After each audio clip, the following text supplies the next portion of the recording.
उसकी शादी हो चुकी थी, लेकिन उसे अपना पति याद नहीं था। और सबसे डरावनी बात ये नहीं थी। डरावनी बात ये थी कि जिस आदमी के साथ वो रह रही थी, वो हर दिन उसे उसकी ही जिंदगी सिखा रहा था, जैसे वो उसे पहले से ज्यादा जानता हो। उसके बैंक अकाउंट्स, उसके पासवर्ड, उसके डर, यहाँ तक कि उसके वो फैसले भी जो उसने कभी किसी को नहीं बताए। लेकिन अगर वो उसका पति था तो उसे याद क्यों नहीं? और अगर वो उसका पति नहीं था तो उसे उसके बारे में सब कुछ कैसे पता था? सुबह की हल्की धूप सफेद पर्दों से छनकर कमरे में फैल रही थी। कमरा इतना शानदार था कि हर चीज किसी फिल्म के सेट जैसी लग रही थी। मार्बल फ्लोर, ऊंची छत और एक विशाल किंग साइज बेड। और उसी बेड पर अनाया अचानक हड़बड़ाकर उठ बैठी। उसका दिल तेजी से धड़क रहा था, माथे पर हल्का पसीना और दिमाग में अजीब सी खाली जगह। मैं यहाँ, उसने खुद से बुदबुदाया। वो उठी, धीरे धीरे कमरे में नजर दौड़ाई। सब कुछ नया था, लेकिन अजीब बात ये थी कि उसे डर नहीं लग रहा था, जैसे ये जगह उसकी हो। उसे अपना नाम याद था, अनाया मेहता। उसे याद था कि वो एक फाइनेंशियल स्ट्रेटेजिस्ट थी। उसे ये भी याद था कि उसने 27 की उम्र में अपनी खुद की कंपनी खड़ी की थी। लेकिन एक चीज गायब थी, उसकी शादी। दरवाजा धीरे से खुला। एक लंबा, शांत और बेहद कॉन्फिडेंट आदमी अंदर आया। उसकी आंखों में एक अजीब सुकून था, जैसे वो सब कुछ जानता हो। तुम जाग गई, उसने हल्की मुस्कान के साथ कहा। अनाया ने उसे देखा। दिल एक सेकंड के लिए रुक सा गया, लेकिन दिमाग ने साफ जवाब दिया, पहचान नहीं। आप कौन है? उसकी आवाज धीमी लेकिन साफ थी। कमरे में सन्नाटा छा गया। उस आदमी की मुस्कान हल्की सी टूट गई, लेकिन वो संभल गया। मैं आरव हूँ, उसने कहा, तुम्हारा पति। अनाया के हाथ हल्के से कांप गए। नहीं, ये गलत है। आरव ने कुछ नहीं कहा, बस दीवार की तरफ इशारा किया। अनाया ने मुड़कर देखा। दीवार पर लगी एक बड़ी फ्रेम्ड फोटो, वो खुद लाल जोड़े में, और उसके साथ वही आदमी, मांग में सिंदूर, गले में वरमाला, शादी। लेकिन उसे कुछ याद नहीं था। और उसी पल उसके अंदर एक सवाल पैदा हुआ, अगर ये मेरा पति है तो मेरे दिमाग ने सिर्फ इसे ही क्यों मिटाया? अनाया आईने के सामने खड़ी थी। वो खुद को पहचान रही थी, लेकिन अपनी जिंदगी को नहीं। उसकी मांग में हल्का सा सिंदूर था। उसने उंगलियों से छूकर देखा, जैसे वो खुद से कंफर्म कर रही हो कि ये सच है। पीछे आरव खड़ा था, शांत, लेकिन उसकी नजरें बहुत कुछ कह रही थीं। तुम्हें सच में कुछ याद नहीं? उसने पूछा। अनाया ने बिना मुड़े जवाब दिया, मुझे सब याद है, बस तुम नहीं। ये शब्द सीधे जाकर आरव के चेहरे पर लगे, लेकिन उसने फिर भी खुद को कंट्रोल किया। डॉक्टर ने कहा है ये टेम्पररी हो सकता है, या शायद नहीं भी, अनाया ने बीच में काटते हुए कहा। वो मुड़ी। उसकी आंखों में डर नहीं था, बल्कि एनालिसिस था। मैं अपनी कंपनी याद रख सकती हूँ, अपने क्लाइंट्स याद हैं, मेरे सारे फाइनेंशियल मॉडल्स दिमाग में हैं। वो धीरे धीरे उसकी तरफ बढ़ी। लेकिन तुम नहीं। कमरे में फिर सन्नाटा। अनाया ने टेबल से लैपटॉप उठाया, पासवर्ड डाला, 1 सेकंड में खुल गया। देखो, मैं ठीक हूँ। स्क्रीन पर उसकी कंपनी का डैशबोर्ड खुला था। Mehta capital, multimillion data, live market trends. मैं अभी भी सब कंट्रोल कर सकती हूँ। आरव ने धीरे से कहा, तुम हमेशा कंट्रोल में रहना चाहती थी। अनाया ने पहली बार उसे गौर से देखा। तो फिर एक चीज आउट ऑफ कंट्रोल क्यों है? कौन? आरव ने पूछा। अनाया ने सीधा जवाब दिया, तुम। अनाया ने उसी दिन फैसला लिया, वो अपनी ही जिंदगी की जांच करेगी। सबसे पहले उसने अपने बैंक अकाउंट्स चेक किए। सब कुछ परफेक्ट था, हर ट्रांजैक्शन क्लीन, हर निवेश स्ट्रेटेजिक। लेकिन एक चीज अजीब थी, हर बड़े फैसले के पीछे एक नाम बार बार दिख रहा था, AR। अनाया ने भौहें सिकोड़ ली। आरव, उसने मन में सोचा, लेकिन अगर वो इतना इम्पोर्टेंट था तो उसे याद क्यों नहीं? उसी समय दरवाजे पर नॉक हुआ। मीटिंग का टाइम हो गया है, आरव ने कहा। मीटिंग? अनाया चौंकी। तुम्हारी बोर्ड मीटिंग आज तुमने खुद शेड्यूल की थी। अनाया कुछ सेकंड के लिए चुप रही। उसे याद नहीं था, लेकिन उसने कुछ नहीं दिखाया। चलते हैं, उसने कॉन्फिडेंटली कहा। बोर्ड रूम में 12 लोग बैठे थे। सबकी नजरें अनाया पर थीं। जैसे ही वो अंदर आई, सब खड़े हो गए। गुड मॉर्निंग मैम, अनाया ने हल्का सिर हिलाया, लेकिन अंदर से वो हर चेहरे को पढ़ रही थी। मीटिंग शुरू हुई। Q3 projection, risk exposure, liquidity shift. Anaya ने बिना रुके सब संभाल लिया, जैसे उसे सब याद हो। लेकिन तभी एक डायरेक्टर ने पूछा, मैम पिछले हफ्ते आपने जो प्रोजेक्ट फीनिक्स अप्रूव किया था उस पर फाइनल साइन चाहिए। अनाया रुक गई। प्रोजेक्ट फीनिक्स, उसे याद नहीं था। कमरे में सबकी नजरें उस पर थीं और तभी आरव ने धीरे से उसकी तरफ देखा और बिना बोले सिर्फ आंखों से एक इशारा किया। अनाया ने उसी इशारे पर साइन कर दिया। मीटिंग खत्म हुई, लेकिन उसके दिमाग में एक ही चीज घूम रही थी, मैंने वो साइन क्यों किया जो मुझे याद ही नहीं। रात के 2 बजे पूरा बंगला शांत था, लेकिन अनाया जाग रही थी। वो चुपचाप नीचे ऑफिस रूम में गई, सिस्टम ऑन किया और सीधे गई प्रोजेक्ट फीनिक्स। फाइल खुलते ही उसकी सांस रुक गई। यह कोई नॉर्मल प्रोजेक्ट नहीं था, यह था एक गुप्त फंड जिसमें करोड़ों का पैसा ट्रांसफर हो रहा था अलग अलग शेल कंपनियों में। और सबसे डरावनी बात, उसके नीचे लिखा था ऑथोराइज्ड बाय अनाया मेहता और उसके नीचे वेरीफाइड बाय आरव रॉय। अनाया पीछे हट गई। ये क्या है? तभी पीछे से आवाज आई, तुम्हें ये नहीं देखना चाहिए था। अनाया ने मुड़कर देखा, आरव दरवाजे पर खड़ा था। इस बार उसकी आंखों में वो सॉफ्टनेस नहीं थी, बल्कि खतरा। कमरे में कुछ सेकंड तक सिर्फ सन्नाटा था। अनाया की आंखें स्क्रीन और आरव के बीच बार बार घूम रही थीं। ये क्या है? आरव, उसकी आवाज धीमी थी, लेकिन उसमें डर नहीं, सीधा सवाल था। आरव धीरे धीरे अंदर आया। उसने स्क्रीन बंद नहीं की। तुम्हें अभी ये समझने की जरूरत नहीं है। मुझे जरूरत नहीं है। अनाया हल्का सा हंसी, ये मेरे नाम पर है, मेरे साइन हैं। करोड़ों का पैसा मूव हो रहा है और तुम कह रहे हो मुझे जरूरत नहीं है। आरव ने गहरी सांस ली। तुमने खुद कहा था अगर कुछ हो जाए तो तुम्हें कुछ समय तक सच्चाई नहीं बतानी। अनाया की आंखें सिकुड़ गई। मैंने ऐसा क्यों कहा होगा? आरव ने जवाब नहीं दिया। यही सबसे खतरनाक चीज थी, चुप्पी।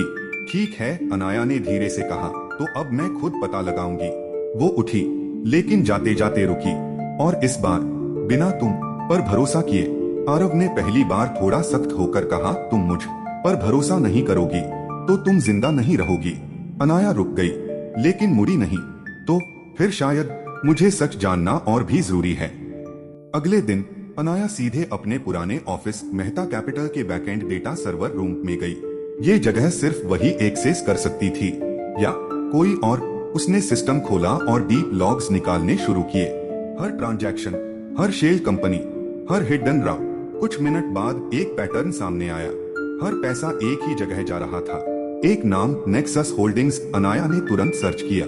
कोई रिकॉर्ड नहीं, कोई वेबसाइट नहीं, कोई पब्लिक डेटा नहीं, जैसे वो कंपनी एग्जिस्ट ही नहीं करती। इम्पॉसिबल, उसने धीरे से कहा। तभी पीछे से आवाज आई, तुम्हें ये नहीं मिलेगा। अनाया ने मुड़कर देखा। इस बार आरव नहीं था, एक और आदमी खड़ा था, करीब 40 साल का, सूट में। और आप कौन? अनाया ने पूछा।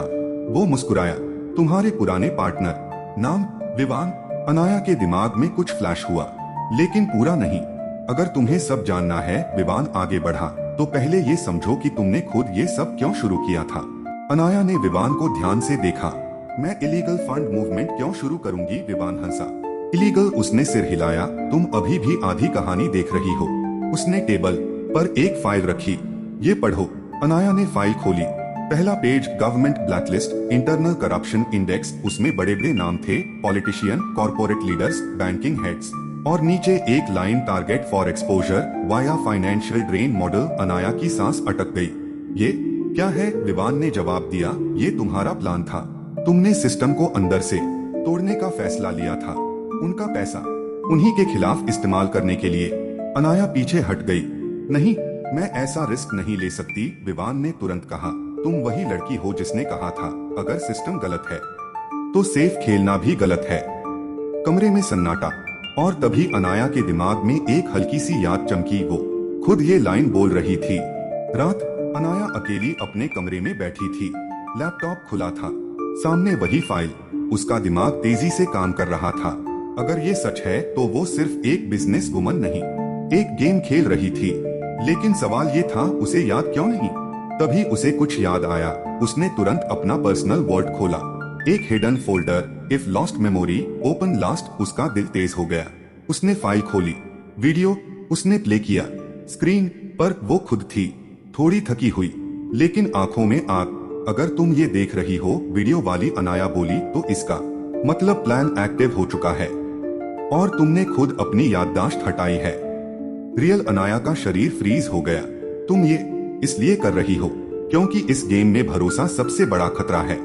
यहाँ तक कि आरव पर भी। वीडियो बंद। कमरे में सन्नाटा और पहली बार अनाया डर गई।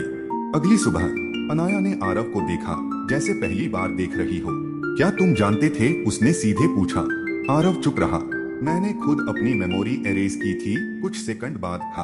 अनाया का दिल बैठ गया। और तुमने मुझे बताया नहीं? आरव ने उसकी आंखों में देखा। क्योंकि तुमने मना किया था। तुमने कहा था अगर तुम वापस वही अनाया बन गई तो सब खत्म हो जाएगा। मतलब? आरव धीरे से बोला, मतलब तुम्हारा प्लान फेल हो जाएगा। अनाया कुछ सेकंड चुप रही, फिर बोली, और अगर मेरा प्लान गलत था? आरव ने तुरंत जवाब दिया, तो तुम कभी ये रिस्क लेती ही नहीं। अनाया ने तय कर लिया, वो अब ऑब्जर्वर नहीं रहेगी, वो गेम खेलेगी। उसने सारे डेटा को फिर से एनालाइज किया। Nexus holdings, hidden flows, blacklisted names, और तभी एक शॉकिंग चीज सामने आई। एक ट्रांजैक्शन जो फ्यूचर डेट का था। कल का amount 500 crore, destination unknown, authorization pending. Anaya Mehta. उसने स्क्रीन को घूरा। ये मैंने स्केड्यूल किया। तभी पीछे से आवाज आई, हाँ। आरव खड़ा था। और ये सबसे इम्पोर्टेंट मूव है। क्यों? आरव ने धीरे से कहा, क्योंकि इसके बाद वापस लौटने का कोई रास्ता नहीं होगा। रात 11:59 पूरा सिस्टम तैयार था। एक क्लिक और 500 करोड़ मूव हो जाएगा। अनाया स्क्रीन के सामने बैठी थी। उसकी उंगलियां होवर कर रही थीं। दिमाग में केओस था।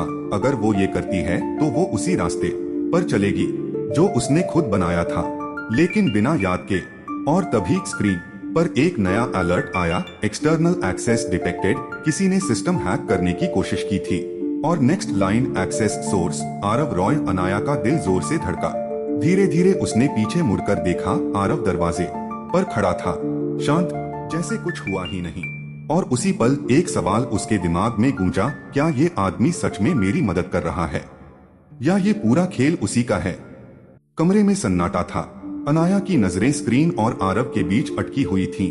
एक्सेस सोर्स आरव रॉय, ये लाइन बार बार उसके दिमाग में घूम रही थी। तुमने सिस्टम एक्सेस किया? उसकी आवाज इस बार ठंडी थी। आरव ने बिना झिझक कहा, हाँ। अनाया की आंखें सिकुड़ गईं। क्यों? आरव धीरे धीरे आगे बढ़ा। क्योंकि अगर तुम ये ट्रांजैक्शन करती तो तुम मर जाती। कमरा जैसे फ्रीज हो गया। एक्सप्लेन, अनाया ने सख्ती से कहा। आरव ने स्क्रीन की तरफ इशारा किया। ये 500 करोड़ पैसा नहीं है, ट्रैप है। ट्रैप जिसे तुम एक्सपोज करना चाहती थी। वही लोग इस ट्रांजैक्शन का इंतजार कर रहे हैं। अनाया का दिमाग तेजी से चलने लगा। मतलब मैंने खुद अपने लिए जाल बिछाया? आरव ने सिर हिलाया। नहीं, तुमने उनके लिए बिछाया था, लेकिन वो तुमसे एक कदम आगे निकल गए। अनाया कुछ सेकंड चुप रही, फिर धीरे से बोली, या तुम मुझे रोकना चाहते हो? आरव की आंखों में पहली बार गुस्सा दिखा। अगर मैं तुम्हें रोकना चाहता तो तुम्हें सच कभी नहीं बताता। अनाया ने फैसला किया, वो ट्रांजैक्शन करेगी। अगर ये ट्रैप है, उसने कहा, तो मैं देखना चाहती हूँ कि कौन फंसता है। आरव ने तुरंत विरोध किया। ये गेम नहीं है अनाया, मेरे लिए है, उसने ठंडे स्वर में कहा। रात 12 उसने क्लिक कर दिया। 500 करोड़ ट्रांसफर। कुछ सेकंड तक कुछ नहीं हुआ। फिर पूरे सिस्टम पर red alert, data breach initiated. Screen पर फाइल्स अपने आप खुलने लगी। नाम, अकाउंट्स, सीक्रेट ट्रांजैक्शंस, सब कुछ लीक हो रहा था। अनाया की सांस तेज हो गई। ये क्या हो रहा है? आरव ने स्क्रीन देखा और पहली बार वो सच में शॉक्ड था। ये तुम्हारा प्लान नहीं था। तभी लाइट्स चली गई। पूरा बंगला अंधेरे में डूब गया। और उसी अंधेरे में एक आवाज गूंजी, welcome back Anaya. Backup lights on हुई। दरवाजे पर विवान खड़ा था, लेकिन इस बार वो वैसा नहीं लग रहा था। उसकी आंखों में कॉन्फिडेंस नहीं, कंट्रोल था। तुम? अनाया ने धीरे से कहा। विवान मुस्कुराया। तुम्हें लगा ये सब तुमने प्लान किया था? कमरा फिर से भारी हो गया। मतलब? अनाया ने पूछा। विवान धीरे धीरे अंदर आया। तुम बहुत स्मार्ट हो अनाया, लेकिन तुमने एक गलती की। तुमने सोचा कि तुम अकेली गेम खेल रही हो। अनाया ने मुट्ठी भींच ली। सीधे बोलो। विवान झुका, उसकी आंखों में देखते हुए बोला, तुमने अपनी मेमोरी एरेज नहीं की थी, हमने की थी। अनाया का दिमाग जैसे ब्लैंक हो गया। तुम झूठ बोल रहे हो। विवान हंसा। अगर मैं झूठ बोल रहा होता तो तुम्हें ये सब याद क्यों नहीं होता? आरव आगे बढ़ा। इनाफ विवान ने उसे रोका। तुम चुप रहो, तुम तो बस एक पॉन हो। ये सुनते ही अनाया ने आरव की तरफ देखा। पॉन? तुम दोनों, उसने धीरे से कहा। कौन सच बोल रहा है? विवान ने जवाब दिया। सच सिंपल है, तुमने सिस्टम के खिलाफ जाना चाहा और हम सिस्टम हैं। अनाया की सांस अटक गई। तो ये सब तुम्हें रोकने के लिए विवान ने पूरा किया। कुछ सेकंड के लिए सब शांत था। फिर अनाया हंसी, धीरे फिर तेज। दोनों उसे देखने लगे। इंटरेस्टिंग, उसने कहा। तो तुम सोचते हो मैं इतनी आसानी से मैनिपुलेट हो जाऊंगी? विवान की मुस्कान हल्की पड़ी। अनाया आगे बढ़ी। अगर तुमने मेरी मेमोरी एरेज की होती तो मैं ये वीडियो क्यों छोड़ती? वो सीधे स्क्रीन के पास गई और हिडन फोल्डर खोल दिया। वही वीडियो। विवान का चेहरा पहली बार बदल गया। ये उसने धीरे से कहा। अनाया ने मुस्कुराते हुए कहा, गेम अभी शुरू हुआ है। वीडियो फिर चला। वीडियो वाली अनाया बोली, अगर तुम यहाँ तक पहुँच गई हो तो इसका मतलब तुमने उन पर शक कर लिया है। Good real. अनाया की आंखों में चमक आ गई। याद रखना, इस गेम में सबसे बड़ा झूठ वो होता है जो सच जैसा लगे। विवान पीछे हट गया। आरव ध्यान से वीडियो देख रहा था। तुमने किसी पर भरोसा मत करना। यहाँ तक कि वीडियो अचानक रुक गया। स्क्रीन ब्लैक, कमरे में सन्नाटा। अनाया धीरे से बोली, यहाँ तक कि किस पर? अनाया ने धीरे धीरे दोनों को देखा। तुम दोनों कुछ छुपा रहे हो, आरव ने कहा। अनाया डोंट, उसने रोक दिया। वो सीधी विवान की तरफ गई। अगर तुम सिस्टम हो तो तुम्हें डर किससे है? विवान चुप। यही जवाब था।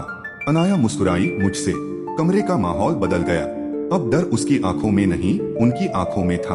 अचानक पूरे सिस्टम पर एक और अलर्ट आया, मास्टर एक्सेस रिस्टोर्ड। अनाया ने स्क्रीन देखा, उसका नाम फुल कंट्रोल अनाया मेहता। आरव चौंक गया। ये कैसे? अनाया ने धीरे से कहा, क्योंकि ये सब मैंने ही सेट किया था। उसने सिस्टम में कुछ कमांड्स डाले और अगले ही सेकंड सभी हिडन अकाउंट्स, सभी ब्लैकलिस्ट डेटा लाइव ब्रॉडकास्ट में चला गया। विवान चिल्लाया, तुम पागल हो गई हो? अनाया ने उसकी तरफ देखा। नहीं, मैं फाइनली क्लियर हूँ। बाहर मीडिया, पुलिस, केओस। अंदर 3 लोग खड़े थे। विवान भागने की कोशिश करता है लेकिन सिक्योरिटी उसे पकड़ लेती है। सब खत्म हो चुका था। अनाया धीरे से आरव की तरफ मुड़ी। अब एक आखिरी सवाल। आरव चुप। मैंने सिर्फ तुम्हें ही क्यों भुलाया? कुछ सेकंड। फिर आरव ने कहा, क्योंकि मैं ही तुम्हारी सबसे बड़ी कमजोरी था। कमरे में सन्नाटा। अनाया की आंखें नम हो गई और तभी एक आखिरी फ्लैश आया। यादें, सब कुछ, उसकी और आरव की पहली मुलाकात, उनका रिश्ता, और वो दिन जब उसने खुद कहा था, अगर मुझे कभी सच और तुम्हारे बीच चुनना पड़े तो मैं सच चुनूंगी। वर्तमान में वो हल्का सा मुस्कुराई। मैंने सही किया। आरव ने सिर झुका दिया। हाँ, तुमने किया। अनाया बाहर चली गई जहाँ कैमरे उसका इंतजार कर रहे थे। उसने कहा, मैंने अपनी याददाश्त खोई नहीं थी, मैंने उसे छुपाया था। क्योंकि कभी कभी सबसे बड़ा सच सामने लाने के लिए खुद को भी भूलना पड़ता है। कैमरे फ्लैश हुए और कहानी खत्म नहीं हुई, एक नई शुरुआत हुई।